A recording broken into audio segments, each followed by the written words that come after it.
Welcome to Season 4 of Public Health on Call, a podcast from the Johns Hopkins Bloomberg School of Public Health.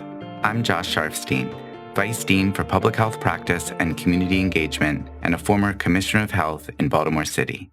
Our goal is to bring scientific evidence and experience to current topics in public health through engaging interviews with scientists, community leaders, policy experts, public health officials, clinicians, and more. If you have ideas or questions for us to cover, please email us at publichealthquestion@jhu.edu. That's publichealthquestion@jhu.edu for future podcast episodes. Hi, I'm Lindsay Smith-Rogers, producer of Public Health on Call. Today, Johns Hopkins clinical psychologist Dr. Laura Murray returns to the show to talk with Stephanie Desmond about our collective mental health at this point in the pandemic. Let's listen. Laura Murray, it's so good to have you back. Oh, it's great to be back. Thank you so much. So today we're going to talk with our favorite mental health expert. And I would just want to know, where are we with our mental health given how long this COVID pandemic has gone on? You know, things have changed. From the beginning, we were, panicked and staying home and washing our groceries. And then there's been, vaccines, which are great, except some people won't get them. So I just feel like it's all still with us, It really is, isn't it? And I hear so many people asking why. Why do I still feel depressed? Why can't I get out of this slump? When will this ever end?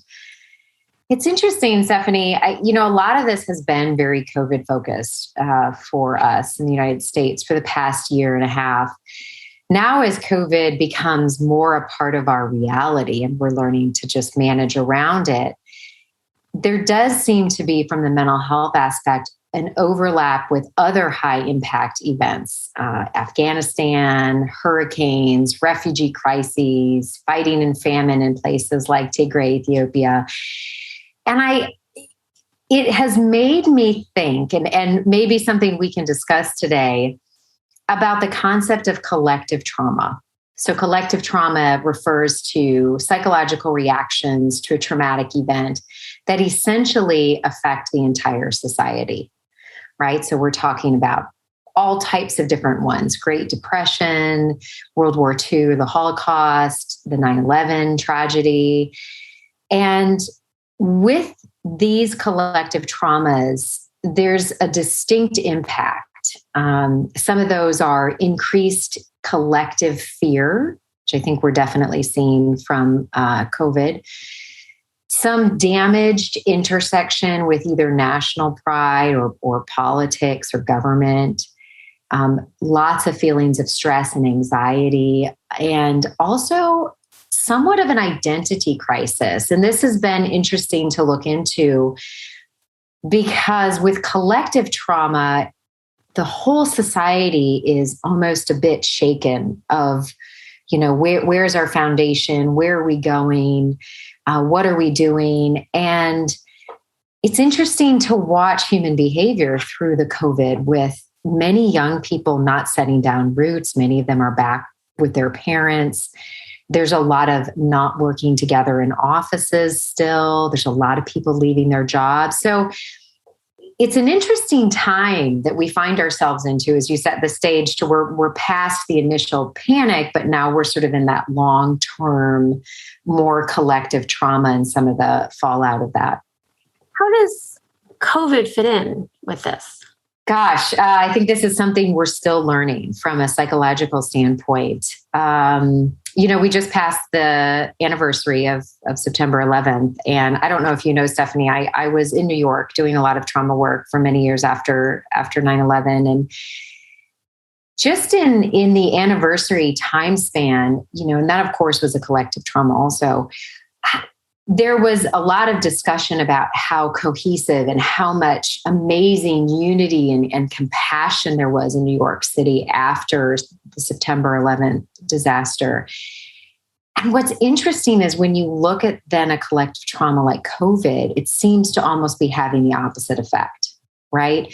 That what we're running into is a lot of divisions and a lot of people getting very angry and frustrated at those that are not responding to COVID in the same way. So it's, from a psychological standpoint, it's a very interesting perspective that we're learning more about how COVID is different in this collective trauma sense than what we've seen historically with some other collective traumas. It's on an individual basis. I sort of wonder about COVID and what's creating these divides that we have that we didn't have, say, with 9/11. Yeah. Gosh, I'm not sure we've sorted all this out. I think one thing that's very different is our interaction with media and social media, particularly what that holds. And we know from the science that the more we're accessing media, the less mental health you usually have, right? So if you're spending a lot of time on media, hearing about these arguments, talking about them, reading them, those are the folks that tend to be a little bit more angry and agitated and have a little bit more trouble managing that. So we know that one of the recommendations we make is limit your media intake if you're having trouble emotionally or with your mental health. That is a difference with COVID, right? Just in the time period we're in, that there is so much social media. And of course, when we get into media and social media, we as human beings tend to migrate towards the opinions that we naturally lean towards anyway. So that could be helping the divide, right? The more time you spend on media, and you're likely spending more time with people who think the same, you've got people going in different directions, even more strongly, perhaps, than when we weren't so into social media. There's also, an interesting psychological dynamic that a lot of people are starting to write about just distrust in government and science and who might be more prone to that just naturally as a personality type. How do we move that? Since for those individuals that don't trust in government and science, likely the same arguments, for example, getting a vaccine or wearing a mask, are not going to work. And so there's a real messaging dilemma we have with some of these divides also. And of course, I think, as you know, Stephanie, these other collective traumas we're going through, such as issues with race and different laws, I think that's not helping. It's really fanning the flames of a fire going on. Mm-hmm. I know that I see these stories about how this person died because they refused to get a vaccine. And these people are on their deathbed saying you should have gotten a vaccine. And you've got a whole lot of people who aren't getting a vaccine. And we're seeing rationing of care, and we're seeing, elective surgeries canceled. But elective surgeries meaning like getting your brain tumor removed. And so I don't know, it really ratchets up my anxiety. And I'm curious, is that what a lot of people are seeing? And how do I personally, and people like me, how do we deal with, seeing this large chunk of people who refuses right to now believe in COVID as if it's something of anxiety and stress and frustration and anger, really a lot of anger right now on both sides of that argument, quite frankly. When you ask what can we do individually, one of the things is really just to keep focusing on what you can control. Because unfortunately, as an individual, it's hard to obviously control anyone else's behavior. So still very important to take care of yourself, do self-talk about this is only what I can control, and really try to add money to your bank of mental health, essentially, because I think the blows aren't over. I think we're going to be going through this for a while. So think about as putting money in the bank to really have more padding so that when these really frustrating situations come up, that you've got some resilience logged up. I think that one of the things collectively we can do, and this starts as an individual level, of course, is trying to understand and be more aware and try to pivot to different approaches. It is frustrating when there's clear science that people aren't believing in or aren't listening to, but at the same time, it doesn't help anyone for us to keep throwing that out there if that's not going to work for them. So for problem solving, the best thing is to say, well, gosh, what can I do on an individual level to even understand some people? I've seen some really interesting interviews with doctors who, of course, have this frustration beyond beyond so many, that they are having to take care of people who are unvaccinated and get very sick. And a lot of them are saying, we have to survive all day long, just telling ourselves, this is our job. We just got to keep going. And the very littlest thing that we can do that make us feel better is telling that one person who's trying to ask me to save their life to say, if you get out of here, can you please go talk to your friends and neighbors? And so one by one, can we start understanding even one person's perspective and move the needle a little bit to try to move towards a society that doesn't have to deal with all the strains? I think one thing that's been fascinating throughout this is that it depends, a lot of how you feel about this may also depend on where you live. So I live in Maryland. I have children who are over the age of 12, so I can send them to school vaccinated, and they are required to wear masks to school. I know that you live in Texas, where there are no vaccine mandates, there are no mask mandates in schools, and your children are younger than 12. And so I'm curious from that perspective, how you move along through life. Am I moving through life?